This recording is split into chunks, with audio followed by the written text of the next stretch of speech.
Hello friends, गौरव और NASA is worried. आप जरा पृथ्वी के सबसे नजदीकी रेड सुपर जायंट बीटलज्यूस के इन इमेजेस को गौर से देखो। ये तीनों इमेजेस बस कुछ ही महीनों के इंटरवल्स पर ली गई है। इनमें से पहली इमेज है नवंबर 2019 की, दूसरी है नवंबर से दिसंबर 2019 के बीच की, और तीसरी है लगभग अप्रैल 2020 के बाद की। यहाँ पर आप ये क्लियरली देख सकते हो कि अन्य स्टार से अलग जो हजारों साल लेते हैं डिम होकर फटने में, बीटलज्यूस स्टार बहुत ही तेजी से डिम ब्राइट ऐसे अनस्टेबली फ्लैश कर रहा है। अब इसका क्या मतलब है? वेल, लॉन्ग स्टोरी शॉर्ट, बीटलज्यूस किसी भी वक्त फट सकता है। दरअसल फ्रेंड्स, हमारे एंशिएंट एस्ट्रोनॉमिकल रिकॉर्ड्स के अनुसार आज से लगभग 1837 साल पहले एंशिएंट रोमन और चाइनीज एस्ट्रोनॉमर्स ने सुपरनोवा को ऑब्जर्व किया था, जिसे आज हम RCW86 कहते हैं। कहा जाता है कि यह सुपरनोवा का धमाका इतना खतरनाक था कि लगभग 8 महीनों तक रात के आसमान में 2 चांद और दिन के आसमान में 2 सूरज दिखाई दे रहे थे। यानी कि फ्रेंड्स, अब इसी से इमेजिन कर लो कि अगर बीटलज्यूस फटा तो नजारा इससे भी बुरा होने वाला है। कुछ का तो यह दावा है कि उस वक्त आसमान में 2 सूरज की जगह पर 10 सूरज जितनी रोशनी चमकने वाली है, और रात को इतना उजाला होगा कि चांद तो नजर ही नहीं आएगा। Sounds terrifying, right? लेकिन फ्रेंड्स, आई फील आप अभी भी ना सुपरनोवा एक्सप्लोजन की ग्रेविटी को नहीं समझे हो। वेल, डिड यू नो, आज से करीबन 359 मिलियन साल पहले डेवोनियन कार्बोनिफेरस पीरियड के वक्त उस सदी का सबसे बड़ा mass extinction, the end Devonian extinction, भी पृथ्वी के पास हुए एक सुपरनोवा एक्सप्लोजन की वजह से ही हुआ था। और इसीलिए बीटलज्यूस सितारा हम पृथ्वी वासियों के लिए एक बड़ा खतरा हो सकता है। वेल, हाल ही में साइंटिस्टों ने यह रिवील किया है कि जब भी कोई स्टार अपने जिंदगी की आखिरी सांसें गिन रहा होता है, तब वो किसी इनडाइजेशन से जूझते बूढ़े इंसान की तरह स्पेस में एनर्जी और मैटर दोनों इजेक्ट करने लगता है, जिसे साइंटिफिक भाषा में हम सरफेस मास एमिशंस या सिंपली SME कहते हैं। अब बस जरा गेस करो, बीटलज्यूस कितना SME इजेक्ट कर रहा होगा? Well,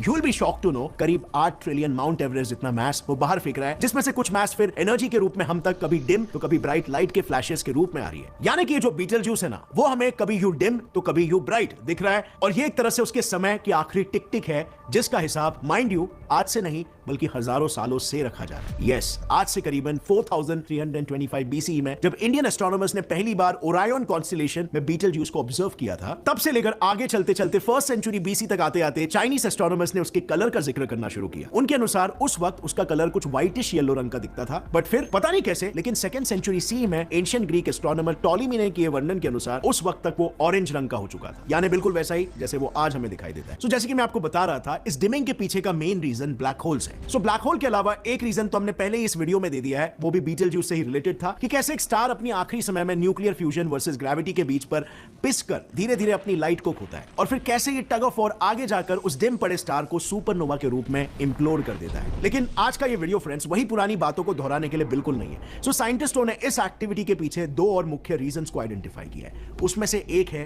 black